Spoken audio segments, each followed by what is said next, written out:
আমি কখনো বিষ পান করিনি, তবে জানো তো বিষের চেয়েও বেশি বিষাক্ত কথা হজম করে নিয়েছি। একবার নয়, বহুবার। আমার মনে হয় সংসার করতে আসলে এরকম কিছু কিছু কথা বেশিরভাগ মেয়েরাই শুনে থাকে, আর যারা খুব ভাগ্যবতী তাদের হয়তো এসব শুনতে হয় না, তারা হয় বরের রানী। নমস্কার বন্ধুরা, আমি তানিয়া চলে আসলাম একটা ছোট্ট মিনি ব্লগ নিয়ে। তোমরা সবাই কেমন আছো জানিও। আমি কিন্তু বেশ ভালো আছি। সকাল সকাল ছেলের জন্য টিফিন করছি, এগ রাইস করব। তার জন্য আমি ভাতটা আর গাজর আর বিনগুলো দিয়ে কাল রাতেই সিদ্ধ করে ফ্রিজে রেখে দিয়েছিলাম। আজকে শুধু একটু ফ্রাই করে দিচ্ছি। এটা ছেলে ভীষণ ভালো খায়, অন্যান্য টিফিনের থেকে এটা দিলে ও আরও বেশি খুশি হয়ে যায়। আর ওইদিকে আমি ওর জন্য টিফিনটা, জল সব গুছিয়ে দিচ্ছিলাম, আর ও সকালে যেটা খেয়ে যাবে সেটাও গুছিয়ে দিচ্ছিলাম। তার মধ্যে ছেলে উঠে গেছিলো, ওকে বললাম বই খাতা গুছিয়ে জল খেয়ে পটি করতে যাও।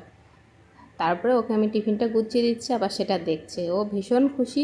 তবে দেওয়ার সময় আমি একটাই কথা বলছি, এই যে চামচটা দিলাম, আর আগের দিনও চামচ দিয়েছি, চামচ হারিয়ে চলে এসছে। আজকে যদি চামচটা হারায় তোর পিঠ ফাটিয়ে দেবো। তারপরে ছেলেকে দিয়ে এসে তারপরে সকালের খাওয়া দাওয়া করতে বসে পড়লাম আমি আর বোন। আর বর খেয়ে চলে গেছে।